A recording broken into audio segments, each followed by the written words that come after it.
मेरा मकसद हंगामा खड़ा करना नहीं, लेकिन शर्त मेरी यह है, ये सूरत बदलनी चाहिए और इस हिमालय से कोई गंगा निकलनी चाहिए। हेलो नमस्कार, वंदे मातरम, जय हिंद मेरे सभी साथियों।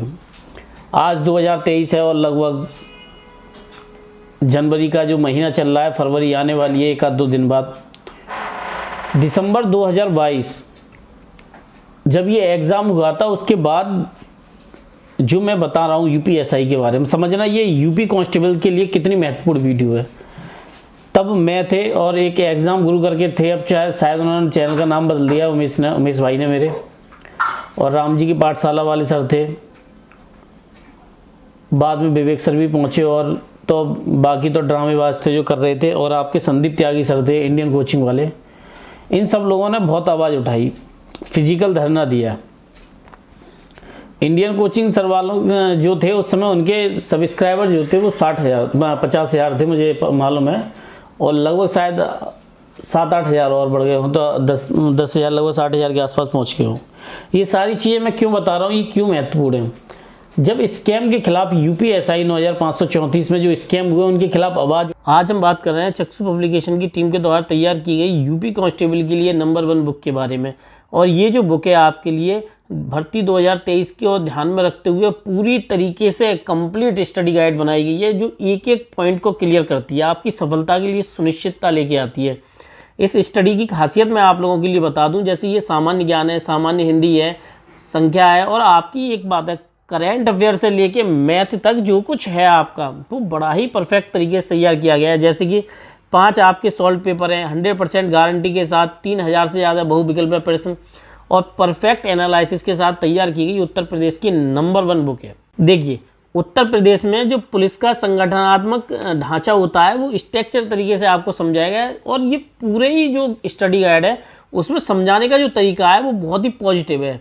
अब देखिए, जैसे ये करेंट अफेयर है, करेंट अफेयर 2021 से लेके 2022 के बीच में जो महत्वपूर्ण घटना है, अति महत्वपूर्ण, जो कि परीक्षा में आने के लिए बहुत ही ज़्यादा इंपॉर्टेंट है, उन सबको बड़ा अच्छे तरीके से चक्षु पब्लिकेशन की टीम के द्वारा तैयार की गई नंबर 1 बेस्ट बुक है। मैंने इसका लिंक जो है बुक का वो डिस्क्रिप्शन में दे दिया, वहाँ से जाके परचेज कर सकते हो। और इस बुक की दूसरी जो खासियत है वो ये है कि इससे बेहतर एनालिसिस आपके लिए कहीं भी नहीं मिलने वाला है। देखिए, उत्तर प्रदेश कांस्टेबल के लिए प्रैक्टिस सेट आपका 8 सॉल्व पेपर 100% गारंटी के साथ, 2500 ज़्यादा बहुविकल्प है, 10 प्रैक्टिस सेट आपके, और ये आपकी कंप्लीट स्टडी गाइड है। लिंक इन डिस्क्रिप्शन, जाओ परचेज करो, अपनी सफलता में 4 चांद लगाओ। इससे बेहतर बुक आपके लिए नहीं मिलने वाली है, तुरंत परचेज कीजिए। आज उठाई, बाकायदा सारे डॉक्यूमेंट्स दिए गए, तो सरकार प्रशासन या जो भी था, जो क्रियाएं थी, वो पूरी तरीके से दबा दी गई चीज़ों को। फिर किसी ने यूपीएसआई स्कैम के बारे में बात नहीं की, मैं भी नहीं कर रहा, मैं बस आपको बैक हिस्ट्री बता रहा हूँ। और यूपी कांस्टेबल का जो इतिहास है वो समझो। 2018 की भर्ती थी। अगर आप कोई एग्ज़ाम एजेंसी नहीं कराना चाहती, तो इसका मतलब ये है कि हमारे पास खुद की कोई एजेंसी नहीं है। क्या हम अपनी कोई एजेंसी क्रिएट नहीं कर सकते? ये जो प्राइवेट कंपनियां जो है, टीसीएस या कोई भी और कंपनियां हैं, या भोपाल की जिसने यूपीएसआई कराया था, इस पे स्कैम के बहुत बड़े दाग लगे थे, 1-2 स्टेट में वो ब्लैक लिस्टेड भी है कंपनी। क्या हम अपने खुद की एजेंसियां बना के एग्जाम नहीं करा सकते? ये जो स्क्रीनशॉट आपके डिस्प्ले पे चल रहा है कि एजेंसियां नहीं मिल रही, मैं आपको बताता हूँ। एजेंसियां सब कुछ मिल जाएं, लेकिन एजेंसी आपको विद इन 10 डेज के अंदर मिल जाएगी। मैं लिख के देता हूँ, ये इलेक्शन अप्रैल में हो जाए और इसके फॉर्म 1 फरवरी से लिख लेंगे और 15 फरवरी को ख़त्म, और अप्रैल, गत 17 अप्रैल से एग्ज़ाम है, वो चुनाव है, तो आप ये मानो कि ये 1 अप्रैल से स्टार्ट होंगे और 10 अप्रैल को एग्ज़ाम ख़त्म हो जाएंगे। बशर्ते इलेक्शन होना बहुत ज़रूरी है। ये कोई आज की वजह नहीं है। आप 2018 देखो, उसके बाद और आगे देखो, ये सारी चीज़ें एक कंट्रोवर्शियल होती हैं। यूपी कांस्टेबल के जो मैंने आपको एग्ज़ाम दिखाया, या यूपीएसआई, या यूपी के कोई भी वो एग्ज़ाम, ये बिना इस तरीके से नहीं हो सकते कि आपको बिल्कुल ट्रांसपेरेंसी नज़र आए।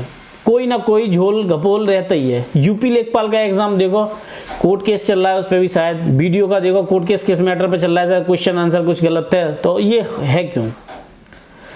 दूसरी बात, यूपी कांस्टेबल की वैकेंसी लगभग आपकी जुलाई 2022 में आनी चाहिए थी और एग्ज़ाम ख़त्म हो गए, अब तक बच्चों के लिए रिजल्ट दे के फिजिकल होके उनका ट्रेनिंग का नंबर आ जाना चाहिए था।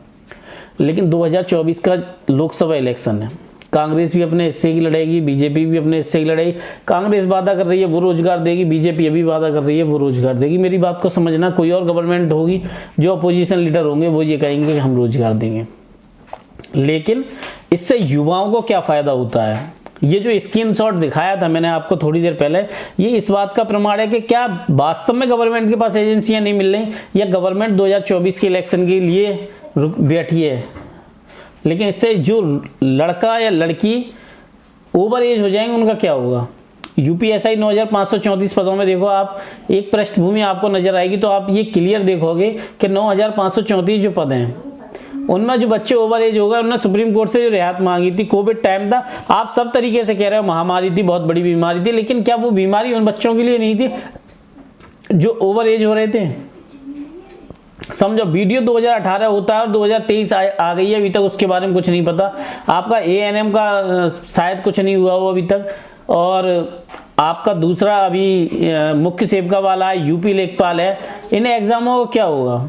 ये कोई मजाक नहीं है। जब कोई युवा अपनी आवाज़ उठाता है, मुझे अभी कुछ टाइम पहले का पता है कि ट्विटर पर एक कैंपेन हैशटैग जो चलाया था वो ट्रेंड कर गया था, और बाद में शाम होते होते सरकार या प्रशासन की तरफ से एक खबर आता है ये भ्रामक खबर है। मान लिया भ्रामक है, लेकिन जो बच्चे ओवर एज हो रहे हैं उनका क्या आप ऐसा नहीं कर सकते? विद इन 1 ईयर में आप क्यों 50,000 60,000 वैकेंसी निकालते हो? हर साल 5-5 10-10 हज़ार पद निकाले जा सकते हैं। फिर ट्रेनिंग का एक लंबा पीरियड होता है, उसमें इंतजार करना पड़ता है सभी बच्चों को। 10,000 पदों पर भर्ती निकाली है हर साल।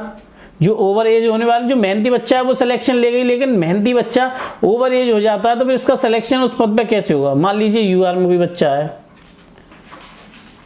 उसने इस उम्मीद से वोट दिया किसी को भी कि हमें यहाँ पर फायदा होगा, लेकिन बाद में पता चला कि उसके लिए कोई फायदा नहीं। मैं कोई कंट्रोवर्शियल बात नहीं कर रहा, लेकिन ये समझने वाली बात है कि आखिर हमारे हक की बात कब होगी, रोजगार की बात कब होगी, शिक्षा की बात कब होगी, स्वास्थ्य की बात कब होगी? क्या यही बातें चलती रहेंगी कि हम अपने बेहतर भविष्य के लिए इसी तरह संघर्ष करते रहेंगे, ओवर एज होते रहेंगे? ये कोई बेहतर सॉल्यूशन नहीं है। अब समस्या का समाधान एक बेसिक सा है, ना तो आप ट्विटर कैंपेन चला सकते हो, ना आप अपनी बात कह सकते हो, बस इंतजार कर सकते हो भर्ती आने का। तो वो मैं आपको बताऊं, आनी तो लगभग 50,000 के आसपास पद हैं, लेकिन जब वो इलेक्शन होगा तब आएंगी। आनी फरवरी में ही है। अब ये फरवरी में कितने फरवरी तक कर देते हैं, 10 मिनट में मिल जाएंगी, आधा घंटा में गवर्नमेंट कह दे कि एजेंसी कराए, टीसीएस को शायद मिल नहीं रही है। मैं कह रहा हूँ टीसीएस से करा लो एग्जाम, ट्रांसपेरेंसी तो है टीसीएस की, लेकिन 9534 जो पद में भर्ती हुई थी उसमें ट्रांसपेरेंसी नहीं थी। भले चाहे कुछ भी हो, अब ठीक है, सरकार है, जिसकी लाठी उसका भैंस होता है। लेकिन कहावत इसका ये मतलब तो नहीं निकलता कि बच्चों को नज़रअंदाज कर दिया जाए, जो ओवर एज हो रहे हैं उनको नज़रअंदाज कर दिया। यूपीएसआई में भी ऐसा ही हुआ। कुल मिला के इतना है कि बहुत से लोग मेहनत करके आगे अपनी नौकरी और बेहतर जीवन जीना चाहते हैं, लेकिन सारी चीज़ें होती हैं वो हो नहीं पाती। मैं आपको बस इतना ही बताऊंगा, थोड़ा सा इंतजार कर लो, शायद एसएससी जीडी की भी आए, लेकिन आप यूपी कांस्टेबल की तैयारी करते रहो, ज़्यादा बेहतर रहेगा। कोर्स आपको मैं बता दूं, ऑफलाइन पढ़ने में ज़्यादा भरोसा रखो, ऑनलाइन में कुछ नहीं होता। ये पिक्सल का आपकी आई साइट कमज़ोर करती है, दूसरा मेमोरी बहुत ज़्यादा नुकसानदायक है, समझ लो आप। ज़्यादा देर ऑनलाइन पढ़ना ठीक नहीं है, तो आप कोशिश करोगे नियरेस्ट कोई ऑफलाइन बैच स्टार्ट हो, उनसे पढ़ो, ज़्यादा बेनिफिट होगा। मिलता हूँ आपसे किसी और नेक्स्ट वीडियो में। मैथ रीजनिंग तैयार करते हो, मिलता हूँ आपसे नेक्स्ट वीडियो में। वंदे मातरम, जय हिंद मेरे सभी साथियों। लेकिन सच्चाई यही है, जो बच्चे ओवर एज हो जाएंगे उनका क्या 9534 की तरह वो भी बस इंतजार करेंगे। लेकिन रोज़गार की बात है, कोई करना नहीं चाहता। वोट की बात होती तो सब करते। मिलता हूँ आपसे किसी और नेक्स्ट वीडियो में। वंदे मातरम, जय हिंद मेरे सभी साथियों।